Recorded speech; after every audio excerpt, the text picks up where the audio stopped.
I hate to be that guy, but what about Ed Sheeran at Portman Road last night crashing Reuben Amorim's interview? I mean, did that irritate anyone else, or was it just me who did not like that moment? What do you think, Coisty? Oh, he's gone. Yeah, your mic's gone. off, mate. No, I'm here. I'm here. I'm listening to everything you're saying. I didn't think there was anything offensive about it at all. I have to say, it's his club. He's a shareholder there. The club themselves say he's massively important to promote Ipswich Town.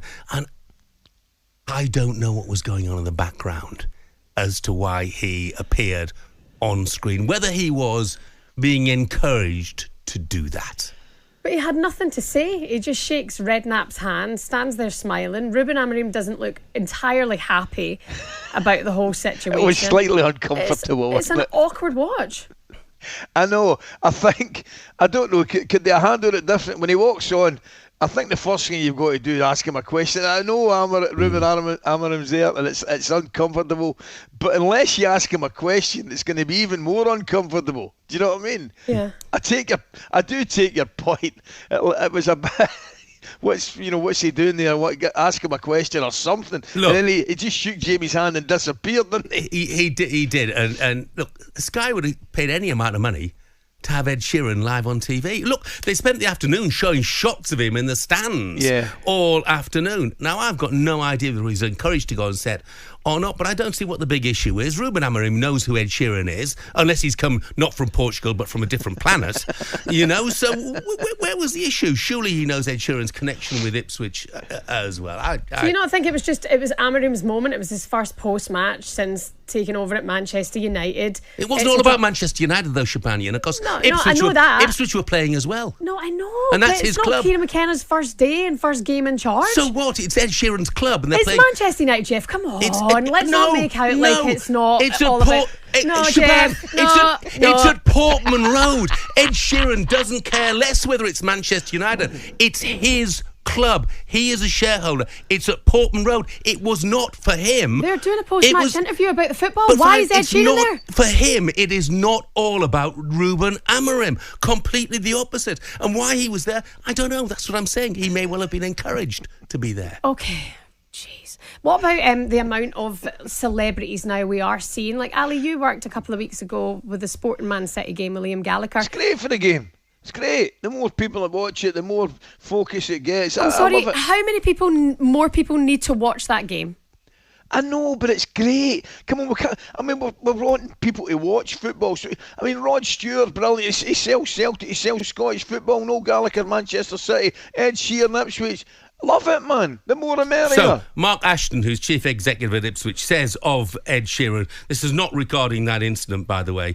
He says, a local man, a global superstar, a sponsor of our football club, now a shareholder, officially part of our recruitment team. We've gone from the third tier of the English football to the Premier League. We haven't forgotten our roots. Ed is a key part of that.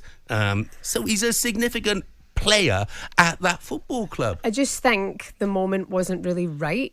It was Amorim's post-match after the game. He was having quite a serious conversation and he kind of gate crashes the interview. I just thought it was awkward. And I wasn't the only one. You can look online. It feels like a lot of fans also agreed with me on that. And by the way, none of them were Ipswich fans. Not one. I bet you the Ipswich fans didn't love it either. They probably went, it's a bit awkward. I don't think that's the case. If there are any Ipswich fans out there who thought that was awkward, let us know, because I suspect there weren't any. They all love Ed Sheeran. Brilliant. Other footage during the rounds is Roy Keane walking from the desk to the barriers to talk over at an Ipswich fan who was reportedly shouting abuse, telling him, you're a better pundit than you are a manager. Of course, Roy Keane had managed there in the past. He said, Roy's then seen going over to him. There's this footage doing the rounds on social media and he's telling them, I'll meet you in the car park, almost offering out this Ipswich fan a square go. So Ed Sheeran crashing Reuben Amorim's post-match. Roy Keane offered a square go to an Ipswich fan in the car park. Hold on a minute. I thought that was a Glasgow term. Is it a UK square goal? Do you know what square goal means, Jeff? I haven't got a clue. Meet me in the car park. Meet me in the car park, Jeff, after that. Come on, Shebahn. Remember your audience. What do you call it here? I would have said a fight. A fight. Sorry, a fight. Fight as opposed to a square goal. Right. Okay. A new term for you this morning. Matt from Cumbria agrees with you. Says, Jeff, get a grip. You need to read the room. It's so unprofessional. It's like Jim Ratcliffe popping up in that interview and hanging around like a bad smell. No, it's not, Matt. It Jeff, really is not. You change your mind like you change your pants. You were saying last week about the boxing.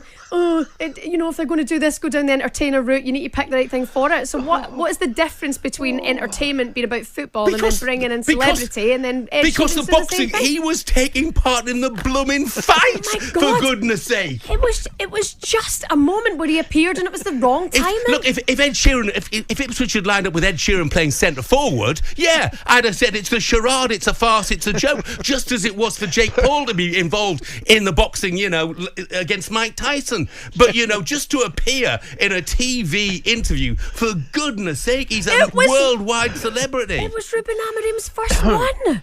It was the wrong moment. Square goal, car park. Now, Jeff, come on. I'm still on the ropes. You've managed to get Square Go into talkSPORT before 8 o'clock. Square Go. By the way, Jeff, if you were hosting that moment like Kelly Cates, because she says, sorry, Ed, we're just talking to Reuben Amorim right now, what would you have done?